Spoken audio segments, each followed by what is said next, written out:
ሳሙኤል ቃሉ ከአፉ መሬት አይወድቅም የተባለው ለምንድን ነው? በልጅነቱ በታቦት ውስጥ ቃሉን ያጠና ነበር።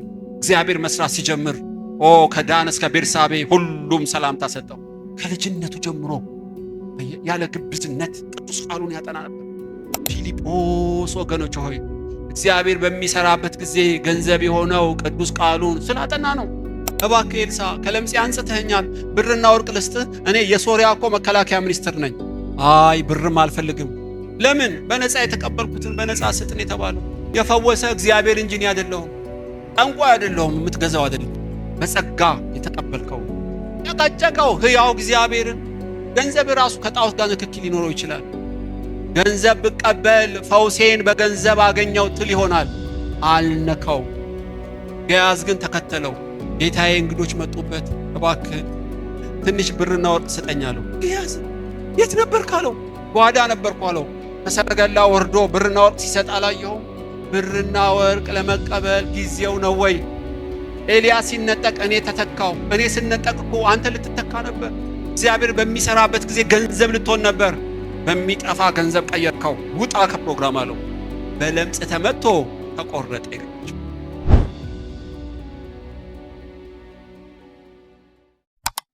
እግዚአብሔር በሚሰራበት ጊዜ ገንዘብ የሚሆን ሰው ማን ነው በሚል ርዕስ ነው ማካፈላችሁ። ታውቃላችሁ ዘመን አለ አንዳንዴ እግዚአብሔር ይጎበኛል ሕዝብን እና በሁሉ ሰው አይሰራም። እንደምታውቁት እግዚአብሔር በሚሰራበት ቀን ገንዘብ የሚሆኑ አሉ እና ግን ቅድመ ዝግጅት ይጠይቃል። ይገርማችኋል። ተመልካይ ሳንሆን አድናቂ ሳንሆን ክብር በእኛ እንዲገለጥ ለሰው ጥቅምና ለእግዚአብሔር ክብር እንድንኖር የሚጻፍና የሚተላለፍ ታሪክ እንዲኖረን ቅድመ ዝግጅት ይጠይቃል እና እነዚህ ቅድመ ዝግጅቶችን ያሟላ እግዚአብሔር ሲሰራ ገንዘብ የሆነ ፊልጶስ የተባለ ሰው ነው ማካፈላችሁ። እግዚአብሔር ለሚሰራበት ጊዜ ገንዘብ ለመሆን እንዴት ልዘጋጅ በሚለው ዛሬ ማካፈላችሁ ማለት ነው። በሐዋርያት ሥራ ምዕራፍ 8 በዚያም ቀን በኢየሩሳሌም ባለች ቤተክርስቲያን ታላቅ ስደት ሆነ። ሁሉም ከሐዋርያት በቀር ወደ ይሁዳ ወደ ሰማርያ አገሮች ተበተኑ። በጸሎትም የተጉ ሰዎች እስጢፋኖስን ቀበሩት። ታላቅ ለቅሶም አለቀሱለት። ሳኦል ግን ቤተክርስቲያንን ያፈርስ ነበር። ወደ ሁሉም ቤት እየገባ ወንዶችንና ሴቶችን እየጎተተ ወደ ወህኒ አሳልፎ ይሰጥ ነበር። የተበተኑትም ቃሉን እየሰበኩ ዞሩ። ፊልጶስ ወደ ሰማርያ ከተማ ወርዶ ክርስቶስን ሰበከላቸው። ሕዝቡም የፊልጶስን ቃል በሰሙ ጊዜ ያደርጋት የነበረውን ምልክት ባዩ ጊዜ የተናገረውን በአንድ ልብ አደመጡ። ርኩሳን መናፍስት በታላቅ ድምፅ እየጮሁ ከብዙ ሰዎች ይወጡ ነበርና ብዙም ሽባዎችና አንካሶች ተፈወሱ። በዚያች ከተማም ታላቅ ደስታ ሆነ። ሲሞን የሚሉት አንድ ሰው ግን እኔ ታላቅ ነኝ ብሎ እየጠነቆለ የሰማርያን ወገን እያስገረመ ቀድሞ በከተማ ነበር። ከታናናሾች ጀምሮ እስከ ታላላቆች ድረስ ታላቁ የእግዚአብሔር ኃይል ይህ ነው እያሉ ሁሉ ያዳምጡት ነበር። ከብዙ ዘመንም ጀምሮ በጥንቆላ ስላስገረማቸው ያዳምጡት ነበር። ነገር ግን ስለ እግዚአብሔር መንግሥትና ስለ ኢየሱስ ክርስቶስ ስም እየሰበከላቸው ፊልጶስን ባመኑት ጊዜ ወንዶችም ሴቶችም ተጠመቁ። ሲሞንም ደግሞ ራሱ አመነ፣ ተጠምቆም ከፊልጶስ ጋር ይተባበር ነበር። የሚያደርገውን ምልክትና ታላቅ ተአምራት ባየ ጊዜ ተገረመ። እንደምታውቁት ሰማርያ የምትባለው ከተማ በኢየሩሳሌም ውስጥ ነች፣ በእስራኤል ተሪቶሪ ውስጥ ነች። ምን ማለት ነው? ከዚህ ደብረ ዘይት ወይም ቢሾፍቱ ወይ አዳማ እንደሚባል ያህል ነው። አንድ አገር ውስጥ ግን ቅርብ ከተማ ነች ልላችሁ ሰማርያ። ሆኖም ድብልቅ የአሕዛብ ዘር አለበት ተብሎ ስለሚታመን የሰማርያ ሕዝብ አንድ የሶሪያ ንጉሥ የራሱን ዘሮች አምጥቶ ስላሰፈራቸው ከአብርሃም ልጆች ጋር እየተዋለዱ ስለተባዙ ቅልቅል የአሕዛብ ዘር ያለበት ብለው እውነተኛ አይሁዶች ሰማርያንን ይጠሏቸዋል፣ ይንቋቸዋል። እንዲያውም ኢየሱስ ከሳምራይቷ ጋር በመቀመጡ ተገረሙ ይላል ሐዋርያቱ። ለምን አይጨባበጡም? እርስ በርስ አያወሩም? እንዲያውም በሰማርያ ምድርም አያልፉም። ቤታቸውማ ጨርሰው አይገቡ። እንደ ርኩስ ነው የሚቆጥሯቸው እስራኤሎች ሰማርያውያንን ማለት ነው። ግን እስራኤላዊ ናቸው እኮ በዜግነት ብዙ ዓመት በእስራኤል ኖረዋል። ቅልቅል ሕዝብ ከውጪ የተዳቀለ ሕዝብ ነው ብለው ስለሚያምኑ ነው።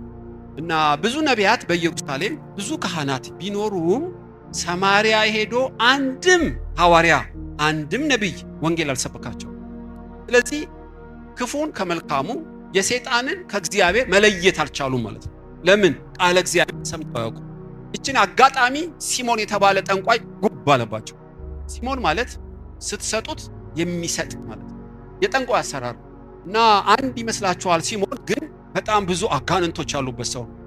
ጴጥሮስ ዮሐንስም በመራራ መርዝ የተያዝክ የአመፅ ልጅ በክፋት ሁሉ የተሞላ ብለው በመገለጥ ሲሞን ማን እንደሆነ ነግረውታል።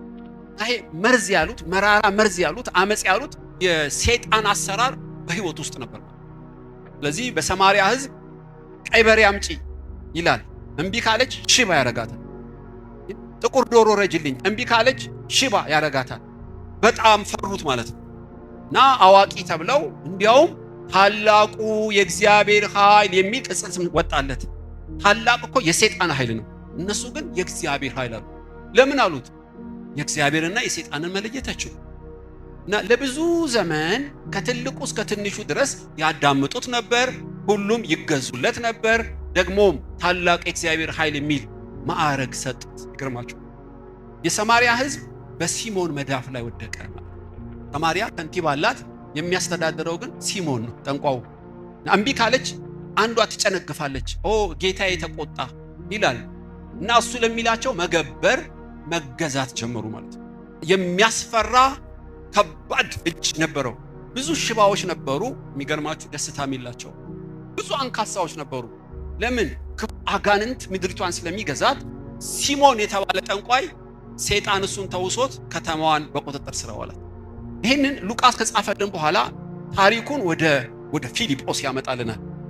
ፊልጶስ ምዕራፍ 6 ላይ መጀመሪያ የተገለጠው ሐዋርያው ጴጥሮስ ጥላው እየፈወሰ ድንቅና ተአምራት እያደረገ ብዙዎች ወደ ጌታ ሲመጡ እርስ በርስ ምእመናን ተጋጩ።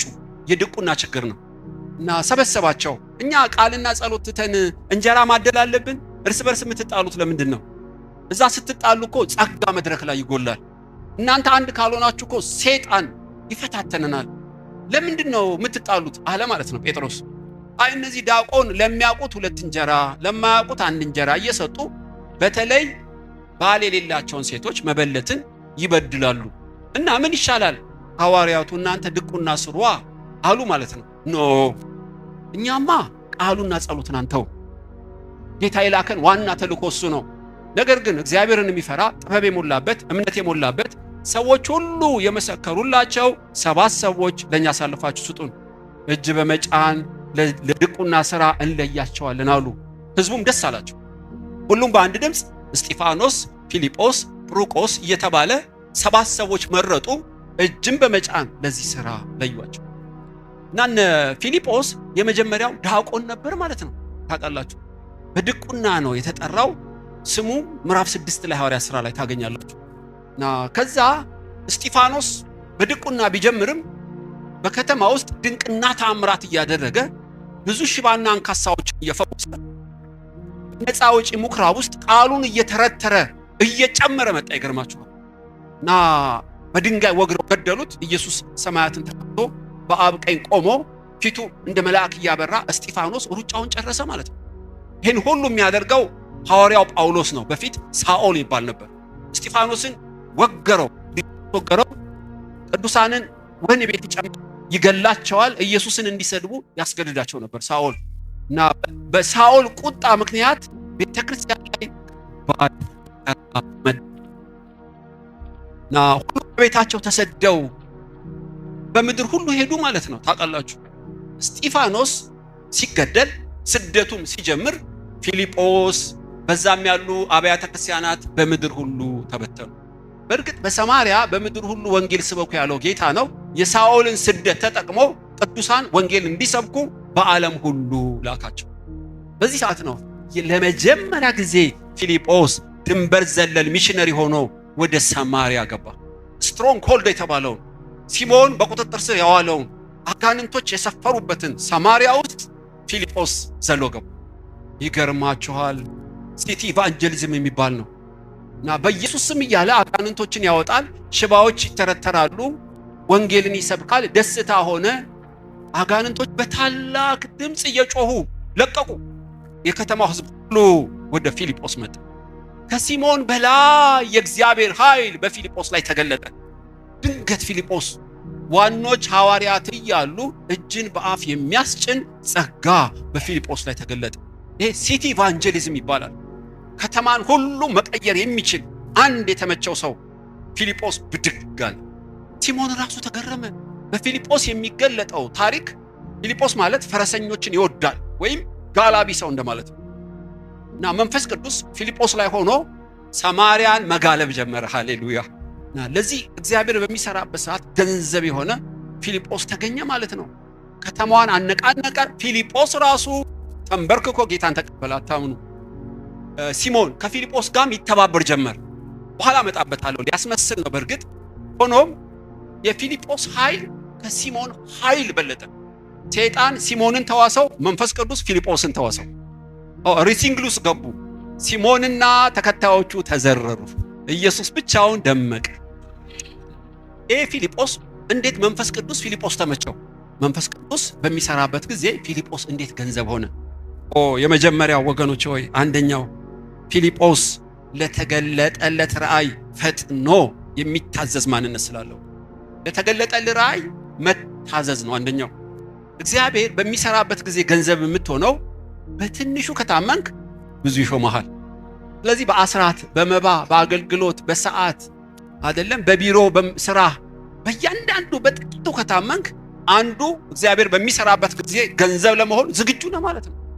ፊልጶስ ለታዘዘለት ለተገለጠለት ራእይ እንዴት ይታዘዛል ብትሉኝ እዚሁ ክፍል ላይ ላንብብላችሁ። ምዕራፍ 8 ቁጥር 26 የጌታን መልአክ ፊልጶስን ተነስና በደቡብ በኩል ከኢየሩሳሌም ወደ ጋዛ በሚያወርደው ምድረ በዳ ወደ ሆነው መንገድ ሂድ አለው። ተነስቶም ሄደ። አሁን ይሄን ላብራራላችሁ ምን ማለት እንደሆነ። ልክ እንደ መስቀል አደባባይ ቆሞ ፊልጶስ ድንቅ ታምራት እያደረገ ነው። ሰዎች ወደሱ እየመጡ ነው። አጋንንቶች እየወጡ ነው። ብዙዎች መንፈስ ቅዱስ እየተሞሉ ነው። በዛ ሰዓት መልአክ ከጎኑ ከች አለ። ድንገት ፊልጶስ አቤት መልአኩ ከብዙ ሰው ወደ አንድ ሰው ከከተማ ወደ ምድረ በዳ ሂድ ይልሃል እግዚአብሔር አለው። ፊልጶስም ተነስቶ ወደ ምድረ በዳ ሄደ። ስሰብክ ነው የሚቀለው እንጂ በጣም ከባድ ነው። ተያይዞልኛል፣ ብዙ ህዝብ ነው የምትልከው፣ አተህ ነው ወይ ከከተማ ወደ ምድረ በዳ የምትልከኝ? ከብዙ ሰው ወደ አንድ ሰው እንዴት ትልከኛለህ አላለም። ፊልጶስም ተነስቶ ወደ ምድረ በዳ ሄደ። መታዘዝ በአንድ ቀን አይመጣም ማለት ነው። በቤት ውስጥ በትንሹ መታዘዝ ካለመድን እግዚአብሔር በብዙም ምስጢር አይገልጥልንም። ቢያዘንም እሻንን በጥቂቱ የታመነ ነው በብዙ የሚታመነው ታውቃላችሁ። በኋላ ለመልአኩ ታዞ በሚሄድበት ሰዓት መንፈስ ቅዱስ ቀረበው። ፊልጶስ መልአክ ላለህ ቃል ታዘህ ምድረ በዳ መጣ። አሁን ከሥላሴ አንዱ እኔ ነኝ የማዝህ አለው መንፈስ ቅዱስ። እዛው ምዕራፍ 8 ላይ ላንብብላችሁ ቁጥር 28 መንፈስም ይላል ፊልጶስን ወደዚህ ወደ ሰረገላው ቅረብና ተገናኘው አለው። ፊልጶስም ሮጦ የነቢዩ ኢሳይያስን መጽሐፍ ሲያነብ ሰማና በእውኑ የምታነበውን ታስተውለዋለህን አለው። አንድ ኢትዮጵያዊ ጃንደረባ የውጭ ጉዳይ ሚኒስትር ኢየሩሳሌም ሰግዶ ወደ ኢትዮጵያ ሲመለስ መንፈስ ቅዱስ ምን አለው? ፊልጶስ ሩጥና ተገናኘው። ያን ሰውዬ በሰረገላ ያለው ተገናኘው አለው። ፊልጶስም ሮጦ ተገናኘው። ለመልአኩ እሺ ሲል ከሥላሴ አንዱ መንፈስ ቅዱስ ቀረበው። በጥቂቱ ታምኗልና ከሥላሴ አንዱ መንፈስ ቅዱስ ያወራው ጀመረ። ከመንፈስ ቅዱስ ጋር መናበብ ጀመረ። ሩጥና ሂድ አለው። ሮጦ ሄደ። መታዘዝ እግዚአብሔር በሚሰራበት ጊዜ ሰማነውና ለተገለጠልን በፍጥነት የማንታዘዝ ከሆነ መንፈስ ቅዱስ በእኛ ክብሩን ሊገልጥ አይችልም። አብርሃም አገርህን ለቀህ ውጣ፣ ተነስቶ ወጣ። ልጅህን ሰዋ፣ ቢላና እሳት ይዞ ወጣ። እስማኤልን አባር፣ በማለዳ አባረረው። ተገረዝ፣ በማለዳ ገረዘው። ፍጥነቱን ተመልከቱ። ከሰማይ ይሁን እንጂ ከእግዚአብሔር ቃል ይሁን እንጂ የሚያመነታ ማንነት የለውም። ፊልጶስ እንደዚህ ነበረ ባህሪው። ፈጥኖ ለተገለጠለት ነገር ይታዘዛል። በምዕራፍ 8 ቁጥር 4 ላይ ፊልጶስ ይታዘዛል ነው አንደኛው። እግዚአብሔር በሚሰራበት ጊዜ ገንዘብ የምትሆነው መጽሐፍ ቅዱሳዊና መንፈስ ቅዱሳዊ የሆነ ነገር ከሰማህ ለመታዘዝ ራስን አለማምድ ነው። ሁለተኛው ነው ፊልጶስ እግዚአብሔር በሚሰራበት ጊዜ ገንዘብ እንዲሆን ይረዳው። ፊልጶስ ወደ ሳምራውያን ሄደ ስበክ። ሳምራውያን የአብርሃም ዘር እኮ አይደሉም አልሄድም አላለም። ይገርማችኋል። ከወገንተኝነት፣ ከዘረኝነት፣ ከጎሳ ጣጣ የነጻ ነው። ከዘረኝነት መጠንቀቅ ማለት ሰውን በሰውነቱ ብቻ ማየት፣ በጎሳው፣ በቋንቋው፣ በብሔሩ ሳይሆን ሰው ክቡር እንደሆነ ለሰው ሁሉ እኩል ማንነት ከሌለ ክብርን ማየት አትችልም። ዛሬ አንድ ሚስጥር በእውነት እነግራችኋለሁ። ለምንድን ነው ወደ ሳምራን ያልሄዱት? ኢቭን እነ ጴጥሮስ የአይሁድ ልብ ነው ያላቸው። እዚህ ይላችኋል ጴጥሮስ ይሄ ከሰማይ በነጠላ ተይዞ የመጣልን እንስሳ አርደ ብላ፣ አረ እኔ የማያመሰኳ ንጹሕ ያልሆነ በልቻ አላቅም፣ እግዚአብሔር ያነጻውን አታርክሰው ብላ አለው። 3 ጊዜ መጣለት። ምን ማለት ነው? እግዚአብሔር ሰውን ሁሉ እኩል አንድ ነጠላ ላይ ነው ያደረገው። አንተ አይሁዳዊ ጨዋ እስኩሴስ አትበል ማለት ነው። ጴጥሮስ ግን በቁርበት ፋቂው ስምዖን ቤት ሆኖ ዘረኝነት ከልቡ ገና አልወጣም። እና ከቆርኔሌዎስ የተላኩ ሰዎች ሐዋርያው ጴጥሮስ እዚህ ቤት አለን? መንፈስ ቅዱስ ምን አለው? የላኳቸው እኔ ነኝ፣ ሳትጠራጠር ውረድ አለው። ጴጥሮስ እኔ ነኝ፣ ለምንድን ነው የምትፈልጉኝ አላቸው። አንድ አሕዛብ ቆርኔሌዎስ የተባለ በ9 ሰዓት ሲጸልይ በምጽዋትና በጸሎት የበረታ ሰው ነበር። መልአክ ተገለጠለት። እናስ ከቁርበት ፋቂው ስምዖን ቤት ጴጥሮስን ልከህ አስጠራው፣ የምታደርገውን ይነግርሃል አለው። የምናደርገውን እንድትነግረን ቆርኔሌዎስና መቶ አለቃው ቆርኔሌዎስና እንጠብቅሃለን አለው። ጴጥሮስም 8 ሰዎች ይመስለኛል ይዞ ወደ ቆርኔሌዎስ ቤት ገባ። ለመጀመሪያ ጊዜ አሕዛብ ቤት ገባ። አታሙ አሕዛብ ቤት መግባት እንደማይቻል በባህላችን ታውቃላችሁ። ለምንድን ነው ልከህ ያስጠራኸኝ አለው። አይ መልአክ ነው ተገለጠልኝ፣ ጴጥሮስ የሚባል ሰው ልከህ አስጠራው አለኝ። እግዚአብሔር ያዘዘህን ለመስማት ዝግጁ ነን አለ። ጴጥሮስም ስለ ኢየሱስ ሞትና ትንሣኤ በደሙም የኃጢአት ስርየት እንደሚገኝ ተናግሮ ሳይጨርስ መንፈስ ቅዱስ ሞላባቸው። ለመጀመሪያ ጊዜ አሕዛብ መንፈስ ቅዱስን ተቀበሉ። ጴጥሮስ ሉቃስ ሲጽፍልን እኛ የተቀበልነውን መንፈስ ቅዱስ እነሱም ተቀበሉ ብሎ ተገረመ ይላቸዋል። ይገርማቸው። እስካሁን ድረስ ሰው መሆናቸው አልተቀበለው። በኋላ አሕዛብ ቤት መንፈስ ቅዱስ ሲሰብክ ከተሞሉ በኋላ ቤተ ክርስቲያን ጴጥሮስን ጠራችሁ። ሽማግሌዎች የውይይቱ አጀንዳ አሕዛብ ቤት ለምን ገባ? ቤተ ክርስቲያን እኮ ነው ይህን የምትለው። ያልተገረዘ ቤት ለምን ገባ አሉት። ኖ ኢየሱስ ለሰው ሁሉ ነው የሞተው። ቋንቋ፣ ብሔር፣ ነገድ የለም መስበክ አለብኝ አላለም። ሄዳችሁ አንብቡት። እኔ መሄድ አልፈለኩም ነበር። በሸማ ራእይ መጥቶ መንፈስ ቅዱስ ብሎኝ 8 ነው ሰዎች ይዤ ሄጄ ለማንም እጅ አልጫንኩም። ገና ወንጌል ስሰብክ እኛ ውስጥ የገባው መንፈስ ቅዱስ እነሱ ውስጥ ገባ። ምስክሮች አሉ። ይኸው ይገርማል። ጴጥሮስ በድፍረት መናገር አልቻለም። ጳውሎስ እንዲያውም ገስጾታል። ለአሕዛብ ወንጌል ስትሰብክ አይሁዶችን ስታይ ትደበቃለህ፣ ግብዝ ነህ አሉ። መንፈስ ቅዱስ በጣም በፍጥነትና በኃይል በጴጥሮስ ለምን አልሰራም ብትሉ አይሁዳዊ ልብ፣ የአብርሃም ዘር ማንነቱ በልቡ በደም ውስጥ ነው። ዋናዋ ቤተክርስቲያን በኢየሩሳሌም ነበረች። ነገር ግን መንፈስ ቅዱስ ወደ አንጾኪያ ነው ሄደው። ለመረጥኳቸው ሥራ ለዩልኝ ብሎ በርናባስና ሳውልን መረጠ። ሚሽነሪ አድርገው ላኳቸው። እናት ቤተክርስቲያን እያለች አሕዛብ ውስጥ ያለች አንጾኪያ ቤተክርስቲያንን ለምን መረጠ? አንጾኪያ ውስጥ ቋንቋቸው፣ ብሔራቸው፣ ስልጣናቸው፣ ሀብታቸው ልዩ ልዩ የሆኑ ነገድና ጎሳዎች አሉ። በኢየሩሳሌም ግን ሁሉም አይሁዳዊ፣ ሁሉም የአብርሃም ዘር። ለሌላውስ በራቸው ዝግ ነው። ከባድ ነው ወገኖች። እግዚአብሔር በሚሰራበት ጊዜ ገንዘብ የሚሆኑ እነማ ናቸው? አንደኛ ለተገለጠላቸው ነገር ለመታዘዝ የለመደ ልብ ያላቸው። ሁለተኛስ ከብሔርና ከጎሳ ጣጣ ነፃ የወጡ ናቸው። ብዙ ጊዜ ክብር እንዳይገለጥ እንቅፋት የሚሆነን ወገኖች ሆይ ይሄ ይመስለኛል። ማርያም ስሚ አላት ስምዖን፣ ይሄ ልጅሽ የ8 ቀን ሕፃን ለእስራኤል ክብር ነው፣ ለሰው ሁሉ መድኃኒት ነው። ለእስራኤል ብቻ እንዳትዩ ኢየሱስን እንደ ፀሐይ ብርሃን ለሁሉ ነው፣ ሁልጊዜ ነው፣ በጸጋ ነው። ይሄ ልጅሽ ለአይሁዶች ብቻ አይደለም፣ ለሰው ሁሉ መድኃኒት ነው። ወገኖች ለሰው ሁሉ መድኃኒት ለመሆን ለሰው ሁሉ ጨውና ብርሃን ለመሆን ዝግጁ ነሽ ወይ? ከብሔርና ከቋንቋ ከነገር ተፋተሃል ወይ? ዛሬ ለአንድ ሰው እግዚአብሔር ትንቢታዊ መልእክት አለው። ብዙ ክብሬን ልገልጥብህ፣ ብዙ ሚስጥር ላሳይህ፣ ብዙ መዝገብ ልገልጥብህ እየፈለኩ ወገንተኛ በመሆንህ አልቻልኩም የሚለው ሰው አለ። ለዛች ነፍስ ዛሬ መቀየር ይሁን። ወገኖች ሆይ ልክ ነው። ከአንድ ዘር ከአንድ ብሔር ተወልጃለሁ፣ ምን አረጋለሁ? የኔ ብሔር የኔ ዘር ከማንም አይበልጥም፣ ከማንም አያንስም። ሰው ሁሉ በክርስቶስ እኩል ነው። ብዙ ክርስቲያኖች በእውነት ነው የምላችሁ ዘረኞች የሆኑ የሱን ቋንቋ ስትናገር ይስቃል። የሱን ቋንቋ ስትናገር ጆሮን ይከፍትልሃል፣ መዝገብህን ያወጣልሃል። ሌላ ከተናገርክ ፊቱ ይጠቁራል።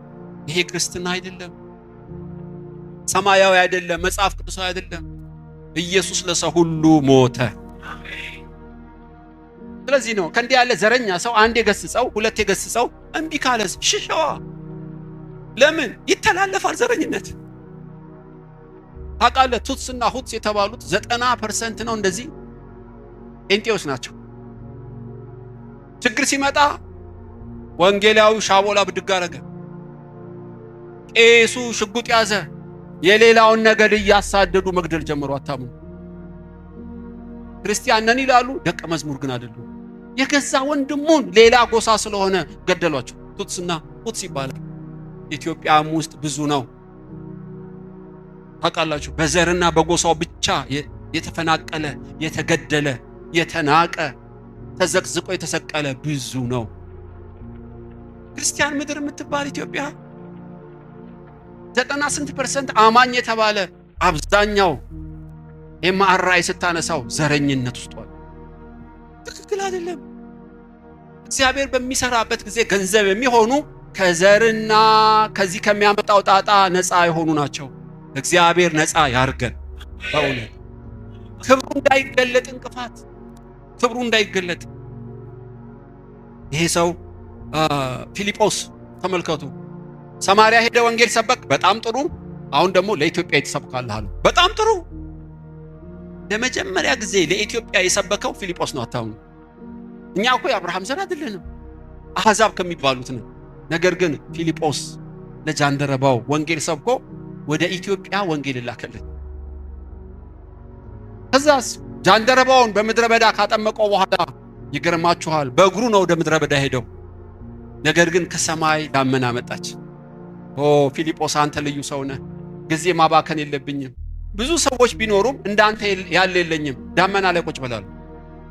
ልክ እንደ አውሮፕላን ወይ እንደ ሄሊኮፕተር ዳመናዋን ብድግ አድርጎ ይዞት በዳመና በአዛጦን ከተማ ቁጭ አደረገው። ከዘረኝነት የጸዱ ሰዎች የክብር ዳመና ያገኛቸዋል። አዛጦን ማነች ብትሉ የፍልስጤም ዋና ከተማ ነች። በፍልስጤም ገበያ ላይ ቁጭ አደረገው። ፍልስጤምና እስራኤል እኮ አይጥና ድመት ናቸው እስከ ዛሬ።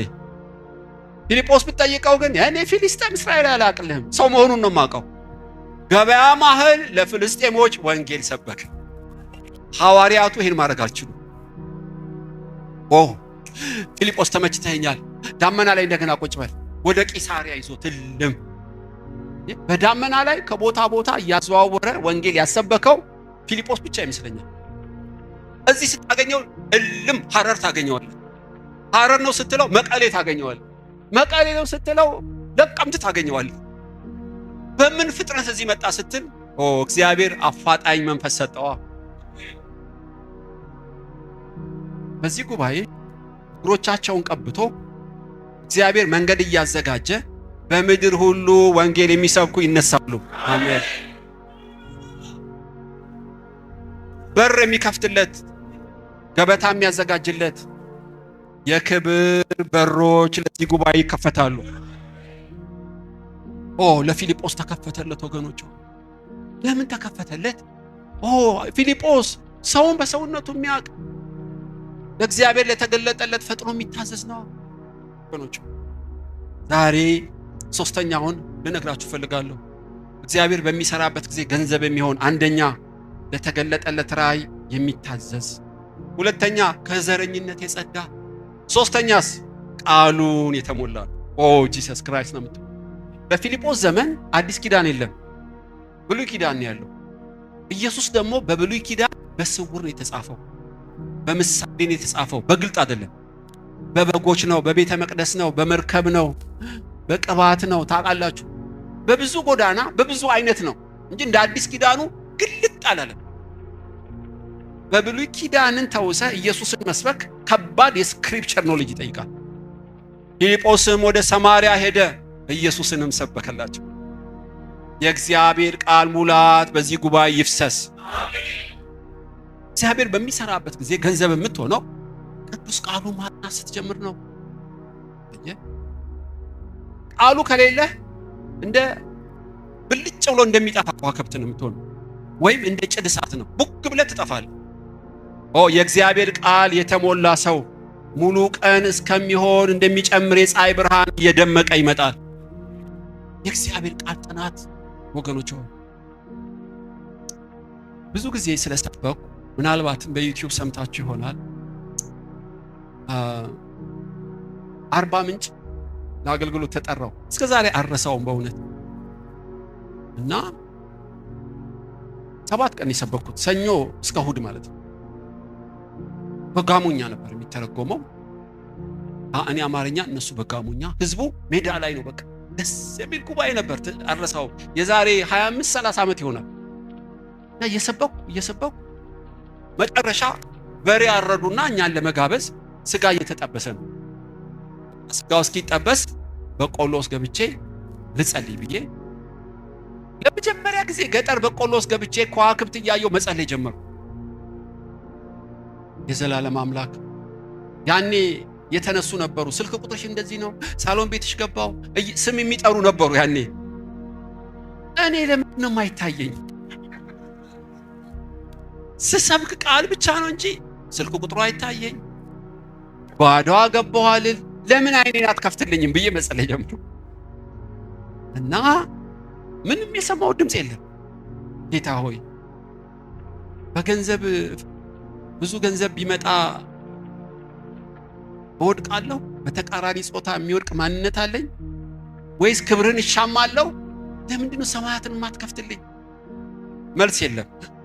በኋላ እራበኝ። ቀና ስል ቢሮ ውስጥ ሻማ አብርተው ቁጭ ብለው ሰዎች አየሁ። እኔን ጥለው ወይም ረስተውኝ እራት እየበሉ ነው ብዬ ጸሎቴን ትቼ ሄድኩ። እና ልክ በሩን ስከፍተው ጠቅላላ ተንበርክከው እየጸለዩ ነው። እና ቋንቋውንም ባላቀው ይገርማችኋል፣ መንፈስ ቅዱስ አቀጣጠለኝ። እዛ ሳያዩኝ ቀስ ብዬ ጥጌን ይዤ እኔም በልሳን ስጸልይ ጀመርኩ። እነሱም ይጸልያሉ። ቤቱ ነደደ ነው የምላችሁ። በኋላ አንድ ነቢይ መጣ። እጁን ትከሻዬ ላይ ጫነብኝ። አውያ የተቀመጠበት ያህል ተቃጠለ ሰው ነው። የዘላለም አምላክ እንደዚህ ሆኜ አላቅም። ምንድነው ስል በጋሞኛ ለቀቀው ትንቢቱ። ማን ይተርጉም? አረ ጌታ ሆይ ተርጉምልኝ፣ ካንተ መሆኑ ገብቶኛል፣ እባክህ ተርጉምልኝ። ለአንድ ቄስ ትንቢቱ እኮ ልሳን የሚናገረው ለአንተ ነው አለኝ። ገብቶኛል፣ ተርጉምልኝ አልኩ። ቀጥላለው ነብዩ ያ ተናገረ ማለት ነው። እግዚአብሔር ቄሱ እንደዚህ ይልሃል፣ በበቆሎ መሃል ቆሜ ጸለይከው ምንድን ይላል አለኝ። እንዴ ምን ጸለይኩ? አይኔ የማይከፈተው ራእይ የማላየው ክብር በእኔ የማያልፈው እስከ መቼ ነው ብለሃል እንዲህ አለኝ። ብያለሁ፣ አላፍረም ብያለሁ። እግዚአብሔር ምክንያቱ ክብር ተገለጠልህ። ምክንያቱ አንደኛ ብዙ የእግዚአብሔር ቃል ጥናት ስላላጠናህ ነው። ሁለተኛ ብዙ ጸሎት ስላላደረክ ነው። ከዚህ በላይ እንዴት ላጥናል? እና አኮረፍ። በእውነት ነው የምላችሁ። እንዴት ላጥና ብዬ ሹልክ ብዬ ወደ ቤቴ እና አንሶላ ውስጥ ገብቼ ለቅሶ ነብዩ ተከትሎ ይመጣ። ቄሱን ይዞ ለምን ተወጣ አለኝ። ትንቢቱ እኮ አላለቀም፣ አላስጨረስከኝም። ኦኬ ጨርስልኝ አልኩት። በኢትዮጵያ ላይ አነጋጋሪ ክብር፣ አገሪቷን የሚሞላ የሚዳሰስ ክብር የማመጣበት ቀን አለ። ለዛ ክብር የሚመጥን ማንነት የለህም እኮ ነው የሚልህ አለኝ። ገባኝ። ለምን እንዲህ አልከኝ? ክብር ሲገለጥ ለማንበብ ይብን ጊዜ አይኖርህም። ብዙ እንቆቅልሽ፣ ብዙ የተራበ ብዙ የተጠማ ስለሚመጣ ዮሴፍ በጎተራ ስንዴ እንዳስቀመጠ ብዙ የእግዚአብሔር ቃል አንብብ ይልሃል አለኝ። አሜን አልኩ። ገባኝ። እግዚአብሔር የሚሰራበት ቀን ከፊታችን አለ። ወገኔ ያኔ መስራት ሲጀምር ማንበብ መጀመር አትችልም። አሁን ቦርሳዬን ብታዩ ወደ 30-40 ያጠናው ጥናት አለ። ቁጭ አድርግ ያለው እንደ ዮሴፍ ስንዴ ማለት ነው። ክብር ሲጀምር ያኔ ለማጥናት ጊዜ ስለሌለኝ ላጥ አደርገዋለሁ የተዘጋጀሁትን። ከዛስ ሁለተኛ ክፍል፣ ሶስተኛ ክፍል ሉቃስን ጭጭ፣ ሐዋርያ ሥራን ጭጭ፣ ፊልጵስዩስን ጭጭ፣ ጠቅላላ መጽሐፍ ቅዱስ ለማጥናት ማርሽ ቀይሬያለሁ። ለምን? በሚሰራበት ጊዜ ገንዘብ ለመሆን።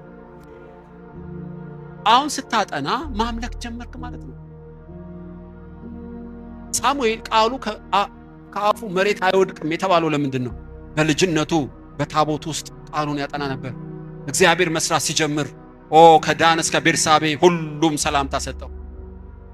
ከልጅነቱ ጀምሮ ያለ ግብዝነት ቅዱስ ቃሉን ያጠና ነበር። ፊልጶስ ወገኖች ሆይ እግዚአብሔር በሚሰራበት ጊዜ ገንዘብ የሆነው ቅዱስ ቃሉን ስላጠና ነው። እኔም ልጅ ጃንደረባው የምታነበው ምንድን ነው? አፉን አልከፈተም፣ እንደ በግ መታረድ ተነዳ፣ የበግ ጠቦት በሸላች ፊት ዝም እንደሚል እንዲሁ አፉን አልከፈተም። በውርደቱ ፍርዱ ተወገደ፣ ሕይወቱ ከምድር ተወገደች። ትውልዱን ማን ይናገራል? ጃንደረባውን ፊልጶስን መልሶ ነብዩ ስለማን ነው እንደዚህ የሚለው? በግ ነው አልታረደም፣ አፉን አልከፈተም የሚለው ስለማን ነው አለው። እኔ ልንገርህ አለው። እጁን ስቦ ሰረገላ ላይ ያወጣው። ይሄማ በሸላቾች ፊት ዝም ያለው ኢየሱስ ነው። ስለ አንተ የታረደው የእግዚአብሔር በግ ነው። ተረተረው። ግርማል ቅዱስ ቃሉን ካላጠና አጋጣሚ ቢሰጥ ባለጸጋ ባለስልጣን ህዝብ ቢሰጥ ምን ልታስተምር ነው? ታውቃለህ፣ ድንቅ ተአምራት ሰው ያበዛል፣ ሰው ግን አያድንም። ሰውን የሚያድነው ወንጌል ነው። በድንቅና በተአምራት በፉጨት ሰው ይጠራል። በመጣው ህዝብ ውስጥ ኢየሱስን መስበክ ካልቻልክ ክብር ይቆማል። ታውቃላችሁ፣ ብዙ ተቀቡ ተነስተው ነበር ኢትዮጵያ ውስጥ። ብዙ ሰዎች በድንቅ ተአምራታቸው ተስበው ቤቱን በወረፋ ሞሉት። ሰው ሲመጣስ ወንጌል መስበክ አልቻሉ። አሁን የተነሳው ብጥብጥ እኮ ነው። እሱ ሙሽራው ወንጌል ነው። የጸጋ ስጦታ ሚዜ ነው። ወንጌልን ካልሰበክበት መንፈስ ቅዱስ ይሸሻል። ስለዚህ ነው ፊልጶስ ተአምር፣ አጋንንት ይወጣል፣ በሽተኛ ይድናል። ከተማው ግልብጥ ሲል ኢየሱስን ቁጭ ተሰቀለ፣ ሞተ፣ አረገ፣ ይመጣል። ወንጌልን መስበክ ጀመረ። እግዚአብሔር የቃሉን ረሃብ በውስጣችሁ ይጨምር። ለአንድ ሰው መልእክት አለው ጌታ። በእውነት ደብተር ገዝተሽ እስክሪብቶ ገዝተሽ ጊዜ በእጅተሽ የምታጠኝ እህት፣ ቅናትሽን ለቃሌ ያለሽን ቅናት አይቻለሁ። ፓስተሮች ባይገነዘቡሽ፣ ሰዎች ባያውቁሽ የጉብኝት ቀን ይመጣል ይልሻል። ቃሌን አክብረሻል ወደሻልና ለብዙዎች ምግብ እንድትሆኚ ገበታን ያዘጋጃል። የጊዜ ጉዳይ ነው እህቴ። ፊልጶስ የቃል ሙላት አለው። እግዚአብሔር በሚሰራበት ጊዜ ገንዘብ የሚሆን ማን ነው? አንደኛ እንዳልኳችሁ የመጀመሪያው ለተገለጠለት ቃል መታዘዝ። ሁለተኛውስ ከዘረኝነት መስዳት። ሶስተኛውስ ቅዱስ ቃል መሞላት። አራተኛው ነው ለተልኮ መታመን። ላብራራላችሁ ምን እንደሆነ። ምዕራፍ 8:38 ላይ የኢትዮጵያው ጃንደረባው እና ፊልጶስ ተገናኙ። ጃንደረባ ምን ማለት ነው? በጣም የውጭ ጉዳይ ሚኒስትር፣ እጅግ ባለስልጣንና ባለጸጋ ሰው ማለት ነው። ከኢትዮጵያ እስራኤል ድረስ የሄደ ሰው ቀላል ሰው አይምሰላችሁ። ሚሊዮነር ነው። መንግስትም ይደግፈዋል። ቦዲጋርድ አለው። 6-7 ፈረስ ነው የሚጎትተው። አሁን ሄሊኮፕተር በሉ ወይም ሊሙዚን በሏል። እና ያ ሰው እግዚአብሔር አጋጠመው ማለት ነው። ልክ ሰረገላው ላይ ቁጭ አለ። ፊልጶስ በህይወቱ እንደዛ ሰረገላ ወጥቶ ላያውቅ ይችላል። የነገረው ነው። እኔ ሰማሪያ ሲሄድ አጋንንቶች እንደ ሾላ ረገፉ። ሲሞን የተባለ አደገኛ ሰው ተዘረረ። ይገርምሃል። ወደ አንተ ደግሞ የላከኝ ቅዱስ የእግዚአብሔር መልአክ ነው አላለውም። ገና ሲጀምር ስለ ወንጌል መስበክ ጀመረ። ተልኮውን እንጂ ራሱን አልሰበከም። ይገርማችኋል። ተልኮውን ከጨረሰ በኋላ ይሄው ውሃ እንዳልጠመቅ የሚከለክለኝ ምንድን ነው አለው። ጃንደረባው ፊልጶስን ፈተነው። ካመንክ ትችላለህ መጠመቅ አለው። ጃንደረባው ምን አለ? ፊልጶስ የእግዚአብሔር አገልጋይ እንደሆንኩ አምናለሁ አላለም። ለምን? ፊልጶስን አልሰበከውም። ኢየሱስ የእግዚአብሔር ልጅ እንደሆነ አምናለሁ አለው። የሰበከው ኢየሱስን ነው ማለት ነው። ፊልጶስም ከሰረገላው ላይ ወረደ፣ ጃንደረባውም ጉዞውን ቀጠለ ደስ እያለው። አንዳንድ ሰረገሎች ቶሎ አትወርድባቸውም፣ መስጠት ያስይዛሉ። ይገርምሃል። ይሄው ስልክ ቁጥሬ ኢትዮጵያ ከጠራኸኝ እንጀራ አጋገረበትም ነው ብላችሁ። እኔ ጃንደረባውን ባገኝ ምን ሊሆን? ክብር ለእግዚአብሔር ይሁንና ቀላል ሰው እንዳልመስልህ መግቢያ ነው የምሰጠው። አየህ፣ በምስክርነት ሐሳብቤ ራሴን ነው የምሰብከው። የጥሪ ካርድ ከላክልኝ መጥቼ ሰብካለሁ ብዬ አመቻቻለሁ። ፊልጶስ ከተልኮ ውጪ ገንዘብ ነው፣ ስልጣን ነው፣ ምቾት ነው፣ ሀብት ነው በምንም አይነት። ጃንደረባው ለኢትዮጵያ ንግሥት ጃንደረባ ነው። ፊልጶስም ለኢየሱስ ጃንደረባ ነው። ይገርማችኋል። ዓለማዊ ነገር አይነካው። እንቶች የተጀመረው ሪቫይቫል ጨነገፈ። ለምን? ገንዘብ ሲያገኙ ወደቁ፣ አልቻሉ። እጃቸውን ወደ እግዚአብሔር ገንዘብ ነኩ። ጋጃ ይነጠፍልኝ አሉ፣ ቦዲጋርድ አምጣልኝ አሉ፣ ልብስ ከጃፓን ያመጡልሃል፣ ገስታው ሲሉሃል፣ ዘይት መቸብቸብ ጀመሩ። ቢዝነስ ነጋዴ ሆነው ቁጭ አሉ። መንፈስ ቅዱስ ሹልክ ብሎት አይሆንም፣ ከተልኮ ውጭ አይሆንም። ጃንደረባው ፊልጶስ ለክርስቶስ ይገርማችኋል። እባክህ ኤልሳ ከለምጽ አንጽተኸኛል፣ ብርና ወርቅ ልስጥህ፣ እኔ የሶሪያ እኮ መከላከያ ሚኒስትር ነኝ። አይ ብርም አልፈልግም። ለምን? በነፃ የተቀበልኩትን በነፃ ስጥን የተባለው። የፈወሰ እግዚአብሔር እንጂ እኔ አይደለሁም፣ ጠንቋይ አይደለሁም፣ የምትገዛው አይደለም፣ በጸጋ የተቀበልከው። ጨቀጨቀው ሕያው እግዚአብሔርን። ገንዘብ ራሱ ከጣዖት ጋር ንክኪ ሊኖረው ይችላል። ገንዘብ ብቀበል ፈውሴን በገንዘብ አገኘው ትል ይሆናል። አልነካው። ገያዝ ግን ተከተለው። ጌታዬ እንግዶች መጡበት፣ እባክህን ትንሽ ብርና ወርቅ ስጠኝ አለው። ገያዝ የት ነበርክ አለው። ጓዳ ነበርኩ አለው። ከሰረገላ ወርዶ ብርና ወርቅ ሲሰጥ አላየኸውም? ብርና ወርቅ ለመቀበል ጊዜው ነው ወይ? ኤልያስ ሲነጠቅ እኔ ተተካው። እኔ ስነጠቅ እኮ አንተ ልትተካ ነበር። እግዚአብሔር በሚሰራበት ጊዜ ገንዘብ ልትሆን ነበር። በሚጠፋ ገንዘብ ቀየርከው። ውጣ ከፕሮግራም አለው። በለምጽ ተመቶ ተቆረጠ። ይገርማችሁ። እግዚአብሔር ያድነን። ታውቃላችሁ፣ በኢያሱ ጊዜ አካን የተባለ ሰው ያ ሁሉ ክብር ተገልጦ ካባና ወርቅ ጉድጓድ ውስጥ ቀብሮ እስራኤልን አስመታቸው። እሱም በድንጋይ ወግረው ገደሉ። በሚጠፋ ገንዘብ የማይጠፋውን ቀየረው። ፊልጶስ ለተልኮ ታማኝ ነው። ተልኮውን አይሸጠውም፣ አይቀይረውም፣ አይደራደርም። በተልኮ ላይ ጨረቃ አስቀመጥከው፣ ምድረ በዳ አስቀመጥከው፣ ከወንጌል ውጪ የተደበቀ አጀንዳ የለውም። እግዚአብሔር ከተልኳችን ጋር ያጣብቀን፣ እንዳንቀይረው፣ እንዳንሸቅጠው፣ ለተልኳችን ታማኝ እንድንሆን እግዚአብሔር ይርዳን። በዚህ ጉባኤ በእውነት ስልጣን ላይ የተቀመጥክ ብዙ ጉቦ መጥቶልህ ነው የኢየሱስ ነኝ አልፈልግም ያልክ፣ በስውር አክብረኸኛልና በአደባባይ አከብርሃለሁ ይለዋል።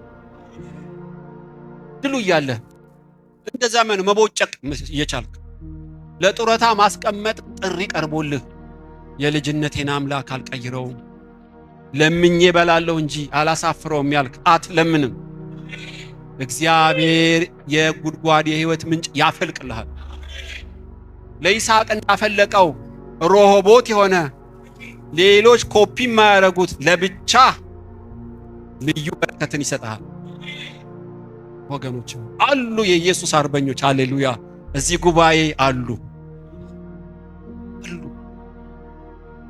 ለተልኮ የታመነ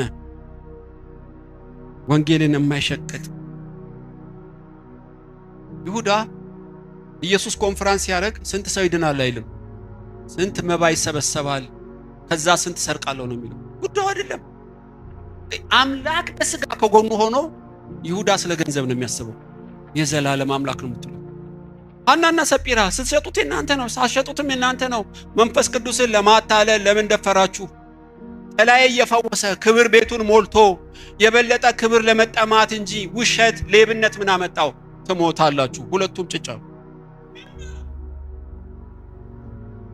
ለኢየሱስ የቀኑ እንደ ጴጥሮስ ከክብር ወደ ክብር ሲጨምሩ በዚህ ጉባኤ ይሁን። በእውነት ፊልጶስ ወገኖች ሆይ እግዚአብሔር ሲሰራ ገንዘብ የሆነው የሚታዘዝ ነው፣ ዘረኛ አይደለም፣ ቃሉን የተሞላ ነው፣ ለተልኮ አይደራደርም፣ ተልኮውን አይሸጠው። የመጨረሻው ወገኖች ሆይ የሚተጋ ነው። ታውቃላችሁ ምዕራፍ 21 ቁጥር 8 ላይ ጳውሎስም ከሚሽነሪ ቲሞች ጋር ወደ ቂሳሪያ ወንጌል ልንሰብክ ሄደን ይላል ሐዋርያው ጳውሎስ። ቂሳሪያ ማለት ሰው የሚበሉ አውሬ የሚበሉ ሰዎች ናቸው። እና ጳውሎስ ወንጌል ሊሰብክ ክርስቶስን ሊሰብክ ሲሄድ ፊልጶስ ቤተክርስቲያን ተክሎ ምዕመናን መጥተው የኢየሱስ መስቀል በቂሳሪያ ተተከለ። ይገርማችሁ 20 ዓመት ብቻውን ተፋልሞ ወንጌልን በቂሳሪያ አስፋፋው። የሚገርም ነው። ሴክሬታሪ የለውም፣ ደሞዝ የለውም፣ ቢሮ የለውም። ፊልጶስ ግን ትጋቱን ይው አዛጦን ለኢትዮጵያውያን ለቂሳሪያ በፍጥነት ለ4 ከተማዎች ወንጌልን አሰራጨ። አቤት ትጋት! በዚህ ጉባኤ የትጋት መንፈስ ይሆናል። የኋላሽን ትተሽ ወደፊት እንድትሄጂ ጸጋ ይገጠምልሻል። ተገረመ ሐዋርያው ጳውሎስ በፊልጶስ ቤት ለአያሌ ቀን ኖረ። ሄዳችሁ እዩ። ፊልጶስም 4 ሴት ልጆች ነበሩት፣ 4ቱም ድንግል፣ 4ቱም ነቢያት ነበሩ ይላቸዋል ምዕራፍ 21 ቁጥር 8 ላይ 4 ሴት ነብይ ሴት። ፊልጶስ እሳት፣ ልጆቹ ነበልባል። ስለዚህ ጳውሎስና የወንጌል ግሩፕ አያሌ ቤት እሱ ቤት ተቀመጡ። ቁርስ የምትሰራዋ አንዷ ነች፣ ምሳ የምትሰራዋ ሌላኛ ልጁ ነች፣ እራት የምትሰራዋ ሌላ ነች፣ አልጋ የምታነጠፍ ሌላ ነች። እንቁላል ፍርፍር ስትሰጥ ከትንቢት ጋር፣ ሁለተኛዋስ ምሳ ስትሰጥ ከራእይ ጋር ነው። ጋራጅ ገባ ማለት ነው። የፊልጶስ ልጆች ገርማቸዋል። የዘላለም አምላክ ከመጠን በላይ በልጆቹ ላይ፣ በምድር ህዝብ ላይ፣ በነገድ በቋንቋ ላይ የኢየሱስን ወንጌል አቀጣጠለው ፊልጶስ። ውጤቱ ምን ሆነ? ፊልጶስ ባለበት የገሃነም ደጆች ፈረሱ። ፊልጶስ ባለበት በሽተኞች ዳኑ። ፊልጶስ ባለበት ሐዘንተኞች ደስ አላቸው። ፊልጶስ ባለበት እንደ ሲሞን ያሉ ጠንቋይ መተተኛ ሁሉ ተዘረረ። በአንድ ፊልጶስ 4 አገር ለክርስቶስ ገቢ ሆነ። ዛሬ በዚህ ጉባኤ መንፈስ ቅዱስ መልእክት አለው። ተረኛው ፊልጶስ አንቺ ነሽ፣ አንተ ነህ። እግዚአብሔር ይላል ቃል ማጥናት ጀምር። እግዚአብሔር ይላል ከዘረኛ ሰው ሽሽ፣ ለተልኮ ታማኝ ሁን። እግዚአብሔር ይላል በእውነት ትጋትን ጨምር፣ እኔ ጸጋ ሰጥሃለሁ። ልጄ ሆይ አንተ የኔ ነህ፣ አንቺ የኔ ነሽ ይላታል።